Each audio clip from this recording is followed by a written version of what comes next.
Blog Talk Radio. Well, hello everyone. I think we're live here on Blog Talk Radio. This is Mark Snyder, and we are back, of course, talking about the Meyer case, the Billy Meyer case. Billy Meyer, as you know and have heard me explain before, he is a 81-year-old man who lives in Switzerland. He has written many books, and what we're going to cover today is something that appears in the contact reports.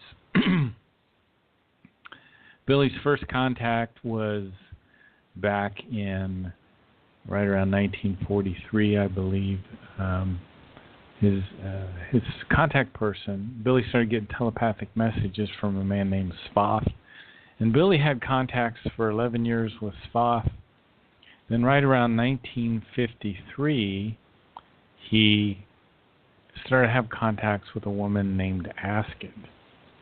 And Asket and Billy had some very amazing experiences. One of those experiences, they both went far below the Giza Plateau into old cubicle constructions far below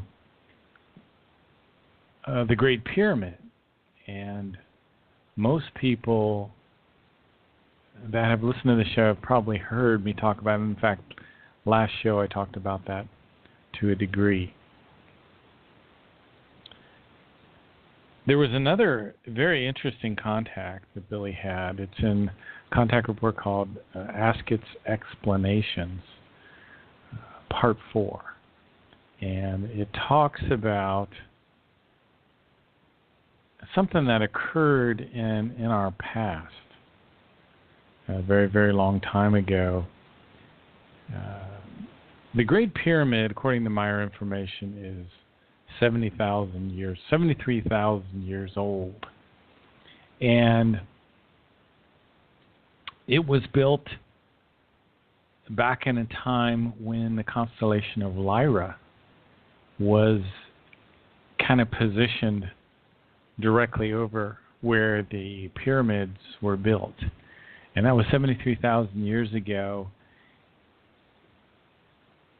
They had fallen into kind of disrepair, the pyramids did, and they were revamped or restored, so to speak, by this king named King SAHLUK, and this happened about 9,500 BC. And the reason that they were restored is because King SAHLUK had a son named Sarid, who had pretty much a real ability to look into the future. And he saw in his dream a great comet which pulled along 7 smaller comets, and they eventually collided with the Earth, and there were all these terrible roaring sounds, and a great darkness came upon the world. Now, in his dream, Sarid saw countless humans die because of these 7 impacting comets. And Sarid reported his dream to his father, King SAHLUK, who summoned his astrologers and scientists. Now, what's interesting for me about this is that these people must have been fairly advanced, because they figured out that in 300 years, these comets were coming. So they must have had some, I would assume, I don't know this for sure, but they had some kind of telescope to be able to look out and see where these comets were, and some way of estimating the distance and the speed of these comets, because they calculated it would take them 300 years for these comets to get here. So, and what's interesting is such a contrast to our society now. We can't agree on anything. We can't even agree to build a wall on the border without having all these tremendous arguments. But anyway, This King SAHLUK ordered that the already existing pyramids be prepared for this time when these comets would come.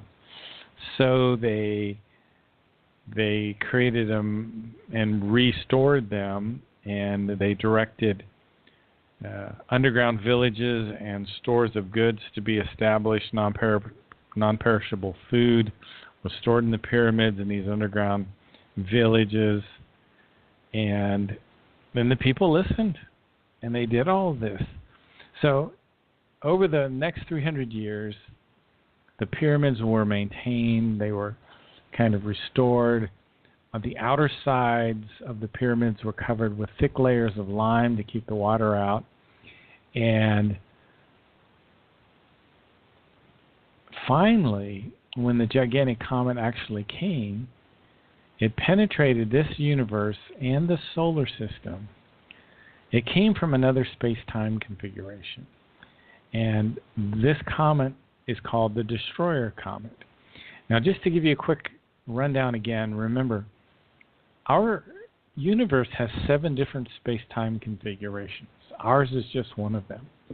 And it's possible to leave one of these space-time configurations and go into another. It's kind of like leaving our dimension. Now, these dimensions, they're very similar. They have stars, planets, and they even have the same constellations. But this comet did many interesting things. The humans, anyway, the humans on the Earth got their way into the pyramids and the underground villages, and they shut themselves in. And this comet turned the Earth. It kind of literally physically turned the Earth with its gravity. And water just destroyed and annihilated everything. And only a few masses of humans and animals survived. So the originally pyramids and their construction led back to these extraterrestrials, sometimes called the sons of heaven, those who travel among the stars, those who were actually the original settlers of this world. So the history of the Earth is tremendously complicated, and very few people have had the audacity to dive into this Myers material and try to explain and follow this. I've done it in the past. I've kind of gotten more into Billy's writings, the things that we can use on a daily basis. But this, I'm back working on some of this material because it kind of ties in Earth history, and I think it cements some things that make it a little bit more understandable. So if it wasn't been for King SAHLUK and the Great Pyramid, there might not be any life on Earth at all, or certainly we wouldn't have been able to maintain any kind of higher level of civilization. And I think we're headed towards a time when we may see the complete reverting of our civilization back to a much earlier time. Right now, I don't know if you've recently heard, but Pakistan and India are shooting down each other's planes again, and they both have nukes, I believe. So, and the United States is torn politically, as you know. The left and the right are very, very separated today in ways that we can't even really easily describe. So anyway, interesting story from Meyer material. I think it's probably actually historically accurate, but I thought I would share this with you quickly today. But just to give you a little bit more information, Death Valley, for example, in the Valley of Fire near the city of Las Vegas, is two places where there have been civilizations here from other worlds in the very distant past. And in this long, long time ago, hundreds of thousands of years ago, there were atomic wars. And that's why we have the Death Valley now and the Valley of Fire near the city of Las Vegas. So, again, this is Ask It's Explanations Part 4. Billy's second contact, she was from the Dow universe. She met with Billy, I think it started in 1953, probably went to 64. Very, very interesting area of the Mire material. Well, I'm going to move on a little bit. I want to talk about something that I've talked about before, and I think it's very important to have this kind of cemented in your mind, about what are called the creational natural laws. First of all, our universe has a consciousness. It's the universal consciousness. It's neither negative nor positive, this consciousness. It has no personality like a human consciousness does. And the universe that we live in is the material manifestation of the wisdom of this consciousness. And everything within our whole universe is a manifestation of the true love of this universal consciousness. And that's the first creational natural law, is the law of love. It's the highest form of love. It's called effective love. It has nothing to do with sex. It has nothing to do with romance. This is more that the love you would have, say, for your pets or your children, if you have children, or your family members, or a friend, or the love you have for a very beautiful place. I think many people have lost the ability to have this kind of stable, effective love. It's very logical. Love is the highest principle in all creation, and through it everything exists in absolute logic. So this love that I'm talking about is very logical, very, very step by step, very reasonable. And the second creational natural law is the law of striving. And striving is the fundamental law of all evolution. It's the very nature of the human being to strive.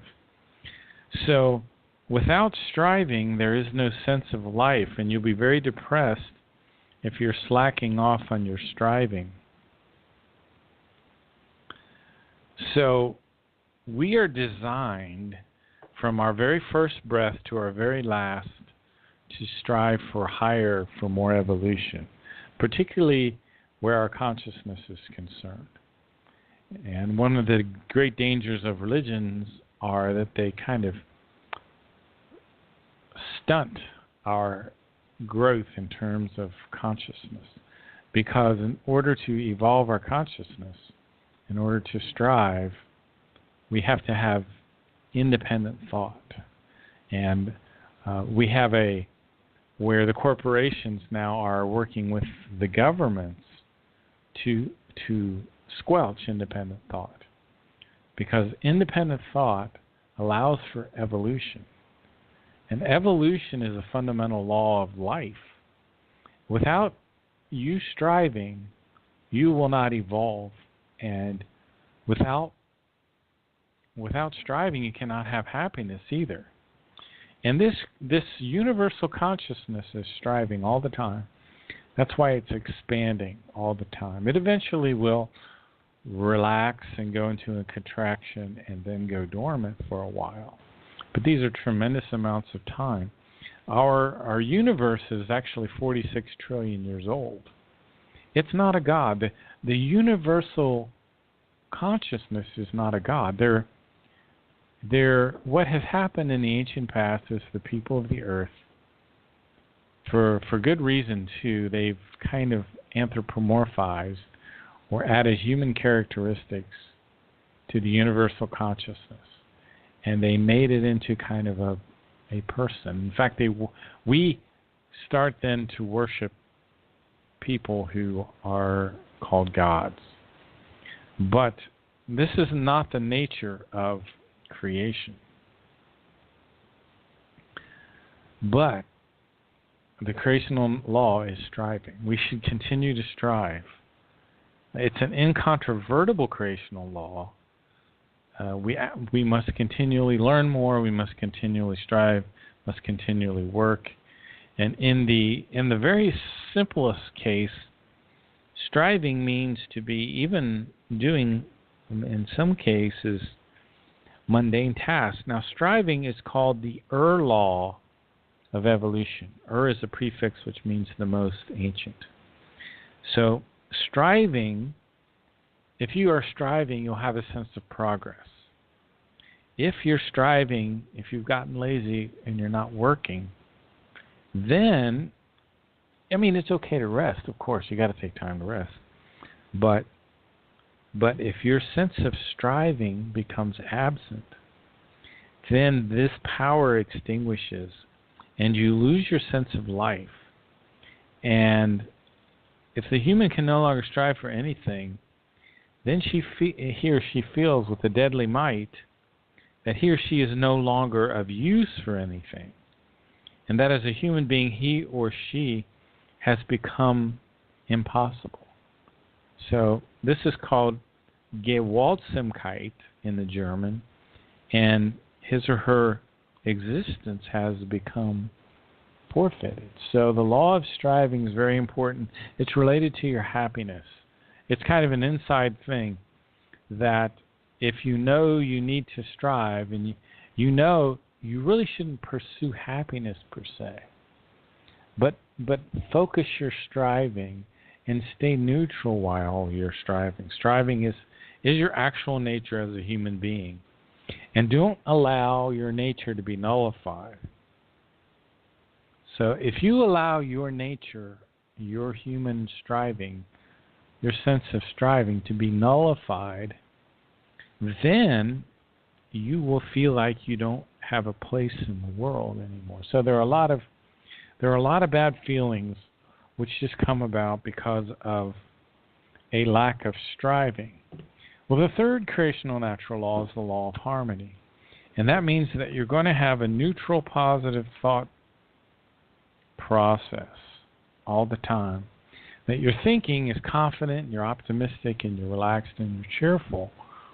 But you allow for the observation of a negative inclusion in your thinking. So you're confident, you're optimistic, you're relaxed, you're cheerful, you're enthusiastic, but you allow for negative inclusion. So you might say, I know that life can be challenging.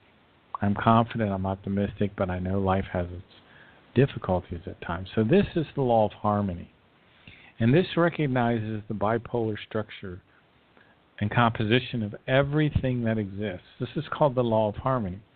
So you should be neutral, positive in your thinking at all times. You should have good thoughts, which generate good, neutral, positive feelings, which will create good habits. And then you should not allow your thoughts to drift on the ocean of life. You should steer your thoughts, because if you don't focus your thoughts, then you can end up in what's called negative thinking. And you can fall into what's called the vicious cycle. I'm going to read just a little bit about what happens when you're no longer in the law of harmony. The feelings are formed correspondingly, each according to the kind of thoughts, and the feelings then determine the state of the psyche. Your psyche is what controls your material consciousness. Your material consciousness is who you are in this lifetime. Maybe we'll talk about that a little bit later when we talk about reincarnation. So, the positive, if the form of the thoughts is positive, then the same kind of feelings arise. And, however, if the form of the thoughts is negative, then the feelings also become negative. whereby the psyche becomes disturbed and unequalized. If this state is maintained further, then as a result of the continually negative thoughts, the feelings become correspondingly also increasingly negative. And listen to this part. I thought this was very interesting. They transmit themselves in this form to the psyche, which thereby becomes increasingly negative and eventually disturbed and sick. So when you have negative thoughts, then your thoughts will, if they stay negative, your feelings will become increasingly negative, and they will actually transmit themselves into the part of your material consciousness which controls your thoughts and feelings. So, do not allow this to happen. Maintain neutral thoughts, and if you find yourself stuck in the vicious cycle, go outside, listen to music, meditate, break the pattern, play music, do whatever you can, do some exercise, and break the pattern of the negative thinking and put yourself back in the law of harmony. Because if you stay in the law of love, a neutral positive kind of live and help live kind of love, and if you function under the law of striving, you're continually working to improve yourself, and you continue in the law of harmony, well then chances are you will have the law of prosperity and abundance, and there will be plentiful. You'll have all kinds of abundance in your life. Now, there's something that's working against this right now, which is we are not functioning within the law of population.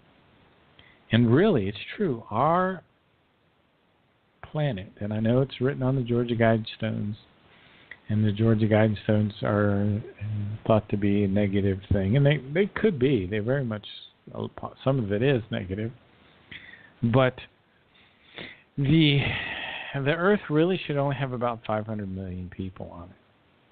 And as we violate that creational natural law related to population, it will be harder and harder for people to have the law of prosperity and abundance. It will be harder and harder for people to maintain the law of harmony in their thinking. And it will be harder and harder for people to find good jobs because the whole economy will be pulled down, and it will be harder and harder for people to function under the law of love. So these laws, they work together. Now there's another law in terms of your thinking called the law of universal creation, which says every thought that is enlivened by might and power must as a cause also bring a quite certain effect. And this is on page 12, I believe, in the Might of Thoughts. This is very important to remember.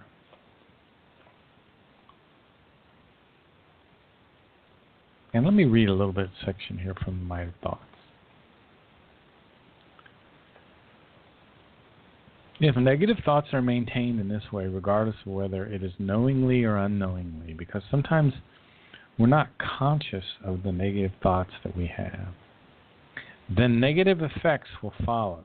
However, if the thoughts are healthy and are thereby neutral, positive, equalized, remember we're always neutral, positive, not wildly positive.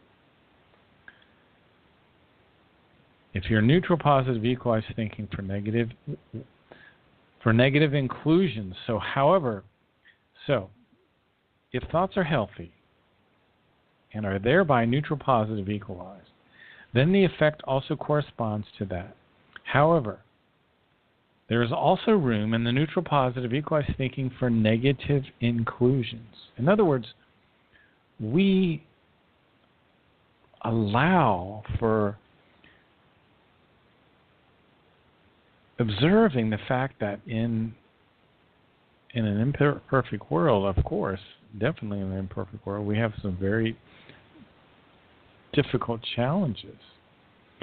And we should not simply, these should not simply be suppressed. You shouldn't suppress the negative inclusions.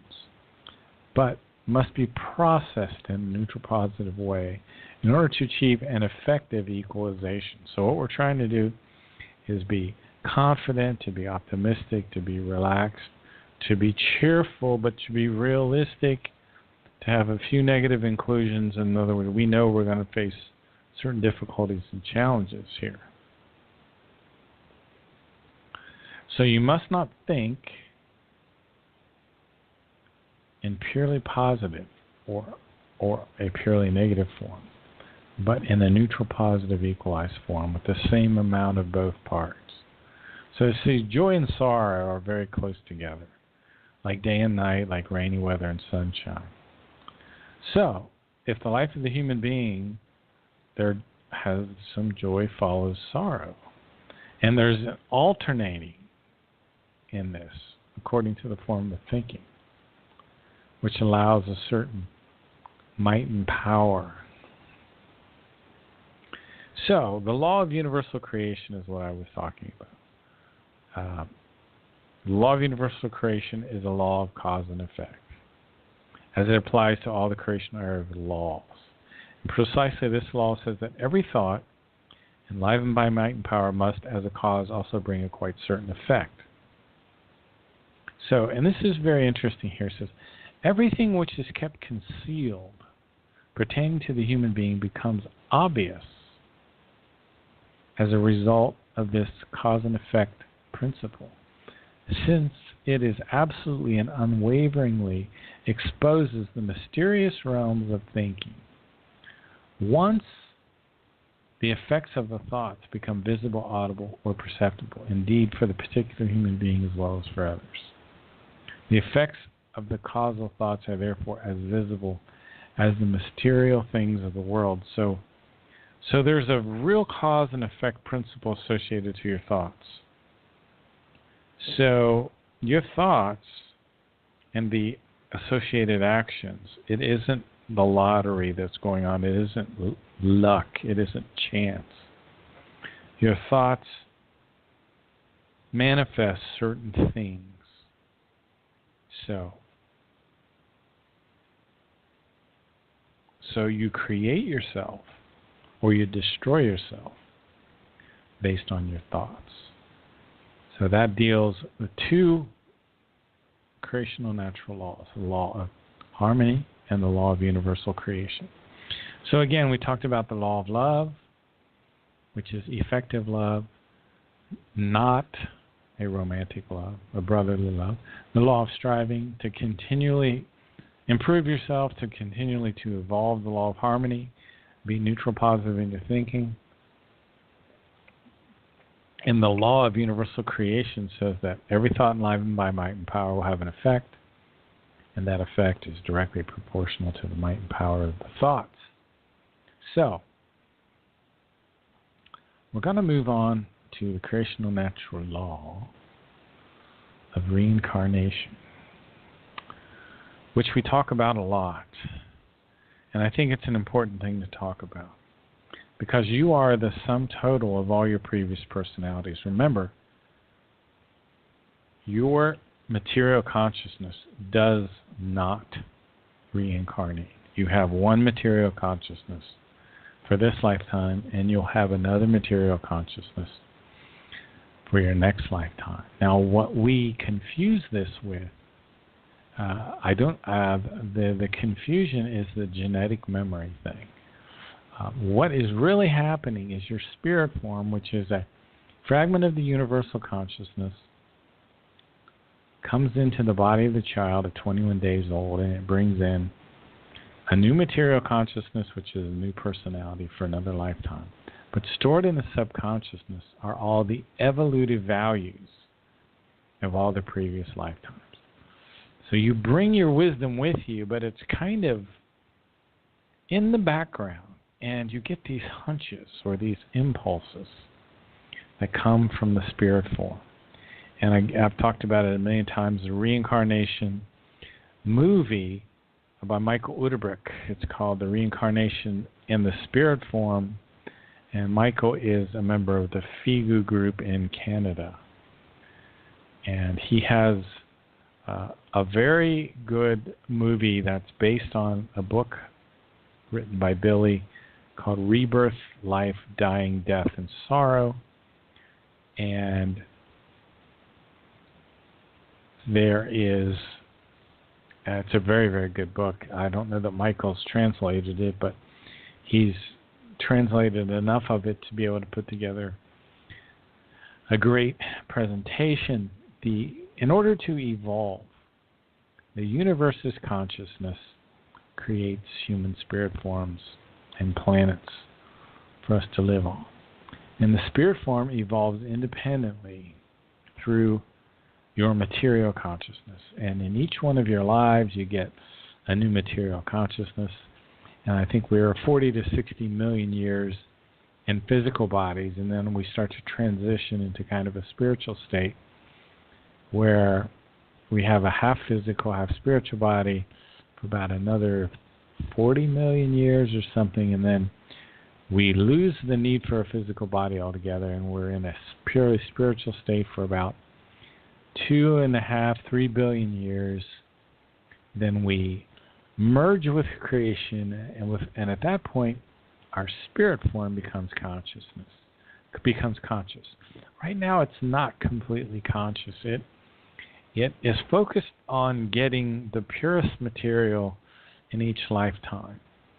And it's totally neutral. It lives in this timeless kind of existence. And its goal is to collect wisdom and knowledge through all of these millions and millions of years of reincarnating over and over and over again. So you have to remember that creation, this universal consciousness, is not some man standing in judgment. It's genderless. It is the source of everything. And about 46 trillion years ago, something like the Big Bang took place. And the fourth layer of our 7-layer universe was where all the galaxies and the stars exist, and the humans, and this universe has been expanding for 46 trillion years after this Big Bang. It will continue for 155 trillion years in this expansion phase of creation. So again, the spirit form enters into the body 21 days after the sperm fertilizes the egg, and its goal is to collect wisdom and knowledge.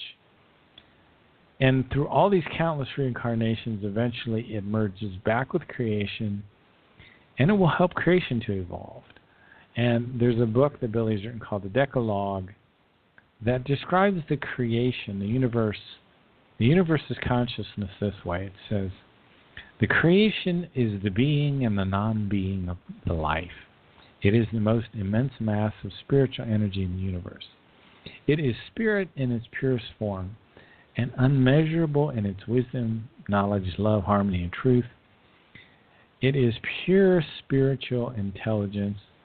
Its energy, it's kind of, we'll never completely grasp it. The creation prevails over all and stands in an unstoppable evolution. It's also wisdom and love. Billy's third contact, Semyasu, said, love and wisdom go together, and the creation and its laws are love and wisdom at the same time. So your spirit form, in order to evolve, creates a storage bank in the other world called the overall consciousness block. And the overall consciousness block is a place where the material consciousness from each life is dissolved. The information is stored in the spirit form from that life, and a new personality, a new consciousness is created.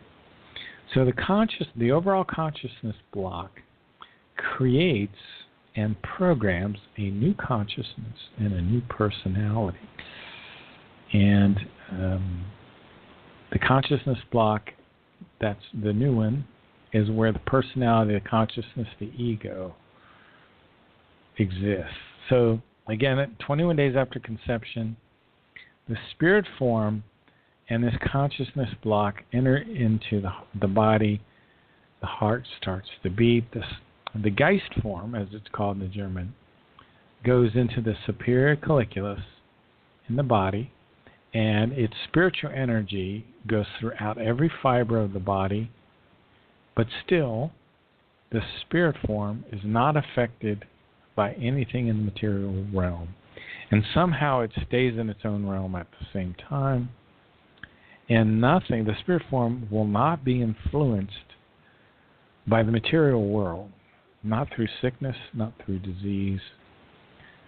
The material consciousness it's affected by sickness and disease, but it does the research, it perceives, it learns, it processes the results. And it gets evolutive values. And these evolutive values are sent as an impulse from the material consciousness to the spiritual consciousness. And the spirit form processes these and stores them. And this is how the spirit form grows in energy, how it becomes wiser and more knowing. So there's a line the other way too, in that the spiritual consciousness transmits a neutral positive impulse back to the material realm. So just to again cover a little bit more about these evolutive values. They're timeless. The evolutive values are things like love, wisdom, harmony. The consciousness block and the spirit form retreat from the material realm at the time of death and go back in the spirit realm. The spirit realm is this energy band around the planet. The planet that you die on is the planet that you reincarnate on. It's a creational natural law. The evolutive values then are absorbed by the spirit form. So at the moment of death, the spirit form and the consciousness block go into the otherworldly spheres, the spirit realm. The consciousness block goes into the storage bank called the overall consciousness block. The brain activity stops at this point. The consciousness and the personality of the previous life, they're dissolved, they're stored. The overall consciousness block creates a new material consciousness, a new personality, and you never get the same personality twice. The spirit form reincarnates. We're not stuck in the same old patterns because we get a new personality. It's unburdened by the past. There's no karma. It's the level of consciousness evolution of the new personality starts off where the past personality left off. And again, these are the consciousness forms, like love, honesty, respect, patience, diligence, humor. So evolutive values are related to truth and reality, and they are transferred over from the material consciousness over to the spiritual consciousness, and they go there in impulses. And the spirit processes and stores evolutive values. The evolutive values, again, are love, wisdom, logic, discernment. I would also include confidence, optimism, cheerfulness, enthusiasm. Humor is a good one. Your ability to have logic. So all of these are your ability to analyze. These are evolutive values. And the highest level of the consciousness forms is sometimes called an essence, and these essences are programmed into the subconsciousness of the new personality. So, and I think there's also knowledge somehow of the previous lives, but it's not accessible for us at our current level of evolution typically. We cannot really access the wisdom, the experiences of our previous life. We just get hunches typically. Now there are exceptions to this. Usually when people die too soon, they didn't have a complete full life, or they didn't spend enough time in the spirit realm, they tend to reincarnate too soon. Then you you hold on to too much information associated with the previous life. So, again, there are various levels of these consciousness forms, and the highest form of each of these consciousness forms is programmed into the subconscious when the new personality is created. So that's how the spirit form grows in power and energy. That's how it becomes wiser and more knowing. So these neutral positive impulses are transferred from the spiritual consciousness to the material realm. The subconsciousness gets all the evolutive values of the previous incarnations. Again, love, patience are examples of these consciousness forms that go on. So the psyche, I talked about the psyche a little bit earlier when I was talking about the mind of thoughts.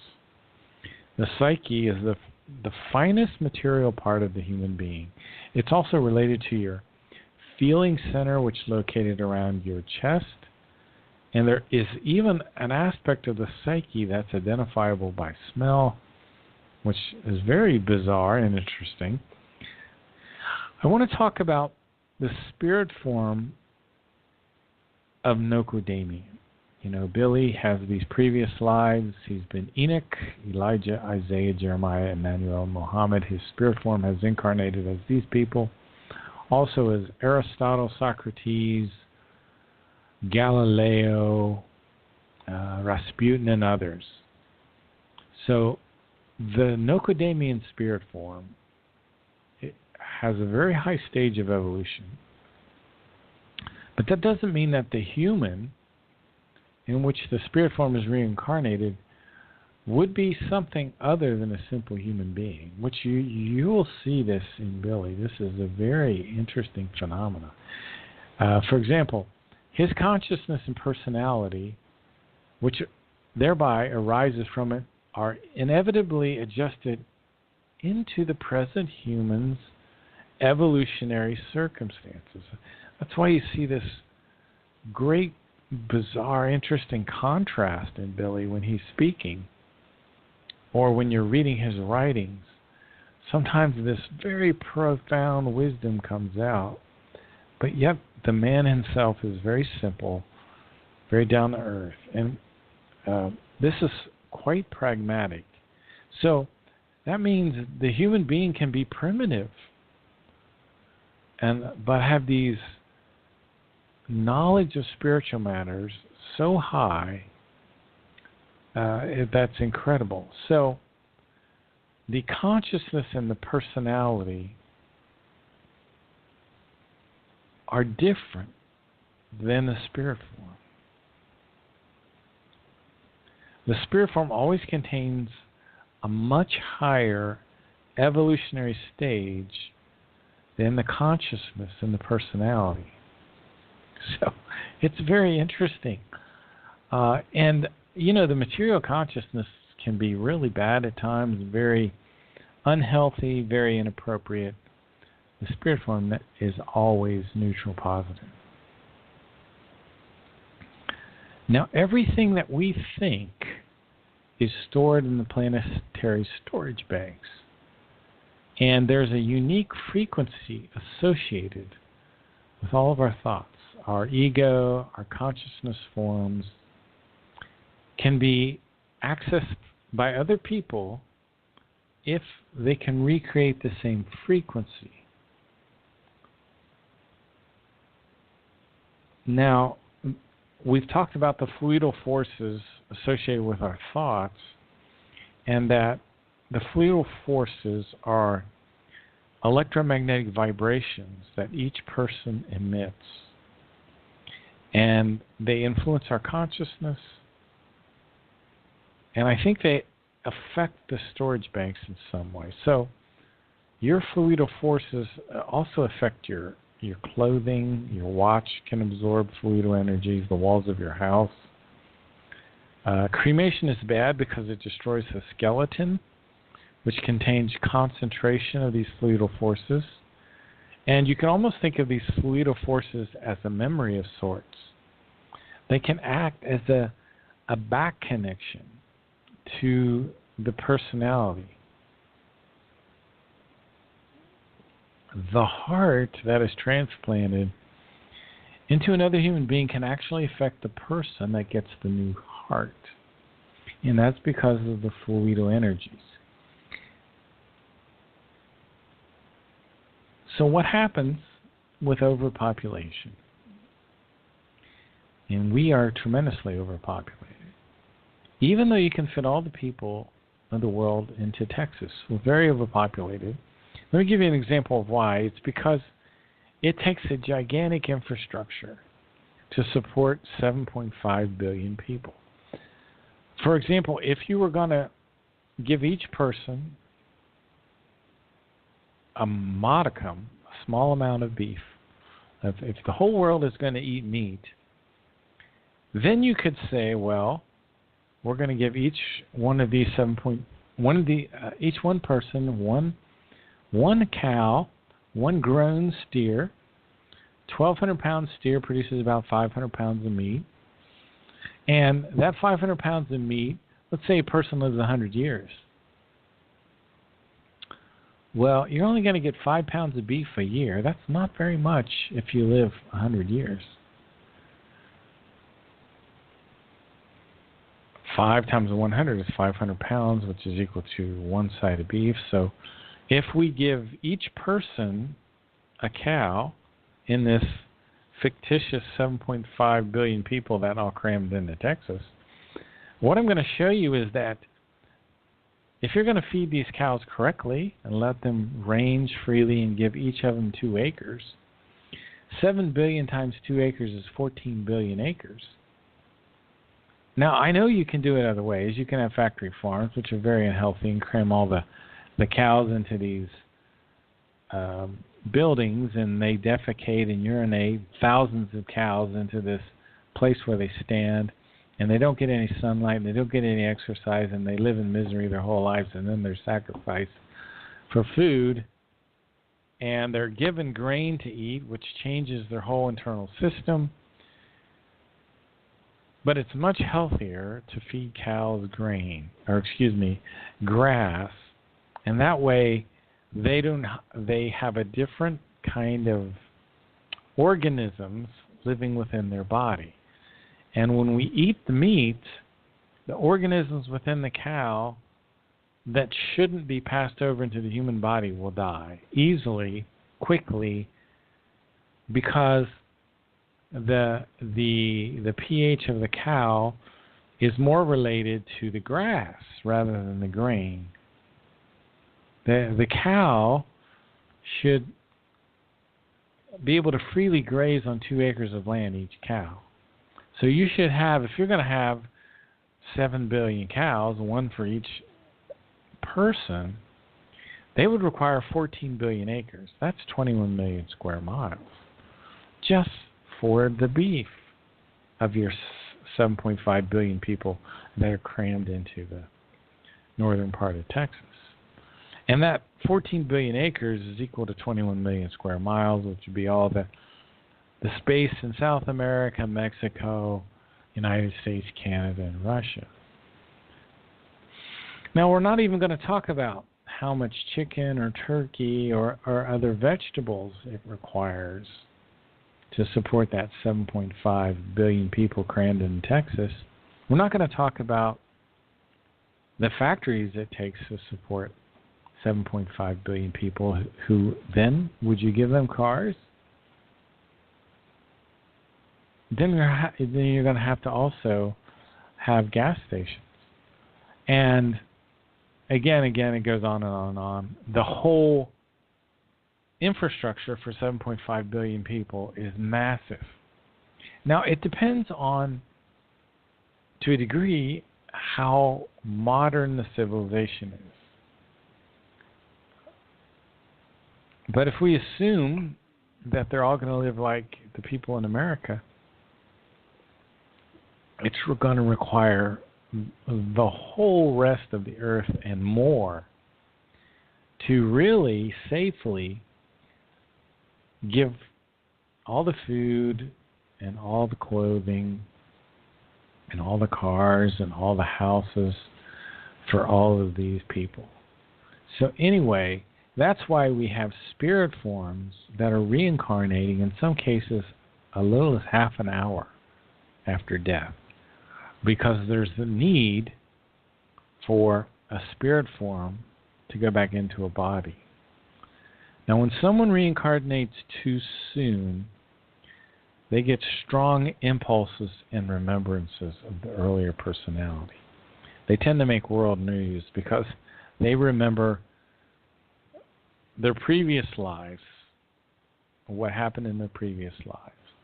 Now, people always say, well, that's just genetic memory. Well, they have, for example, there's a boy that had memories of flying a Corsair in World War II. And even though nobody in his family ever flew a fighter aircraft in World War II, there was no genetic possibility of genetic memory because no one was a pilot in World War II. Except this boy was in his previous lives, but none of his grandfathers or fathers or uncles or anything like that. And he even remembered the name of the aircraft carrier, the Potomac Bay, and he remembered that the Corsair was a very heavy airplane, and it would get flat tires a lot of times when it would land on the carrier. And he remembered the names of the other pilots anyway. Reincarnation is a reality that we haven't recognized today. And sometimes people retain memories of the previous lives. And a lot of times it's happened because there wasn't enough time between reincarnations. And there's still a strong connection to the previous material existence. And I think that time in the spirit realm helps us to let go of difficult issues of the previous lives. I don't understand all the details of that. Maybe the old personality doesn't dissolve the way it should. Maybe somehow the spirit realm stays connected to the old personality. Maybe the new personality is not fully programmed when the person reincarnates too soon. Maybe these people often have a kind of weakness, a non-thoroughness, and an instability when they come back into physical life too soon. They have negativity. They have a proneness to ailments, handicaps, proneness to drug addiction. All of this can happen if the spirit form reincarnates too soon. And in the ideal case, if you had 100 years of material life, you'd have 152 years in the spirit realm to process all the information associated with the past life. And this doesn't occur, and so people need more support from their parents. The masculinity of the personality doesn't have enough time to form. And right now I think there's 129 billion spirit forms in the fine material realm around our planet. And for some reason, things never go back to normal. Even if somehow we got our population under control and we got down to 500 million or a billion or some much, much lower number, there would still be too many spirit forms activated in the spirit realm. So anyway, we spend about 40 to 60 million years reincarnating into purely physical bodies. And a certain amount of time of that 40 to 60 million years is in the physical, a certain amount of time is in the spirit realm. Then we switch over into a half spiritual and half physical status. And at that point, we're already past what's called the King of Wisdom. We have great levels of knowledge at this point. And I think we also go into another realm which I don't know much about. There are people from the Andromeda galaxy that are in this half spiritual, half physical realm. But when we go up through all the 7 levels of evolution associated with the spirit realm, we'll spend about 3 billion years in this last stage of spiritual evolution. And we go into the Patali level, which means the blooming of creation. The spirit form becomes completely conscious at this point. And we merge back with creation at this time. It's a very, very interesting time.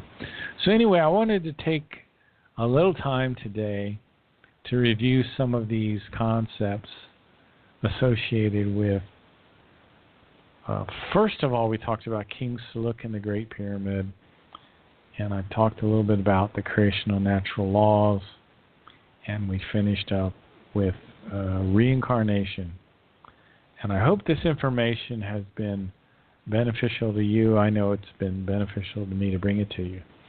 And a pleasure. And have a great evening. And we'll talk to you soon.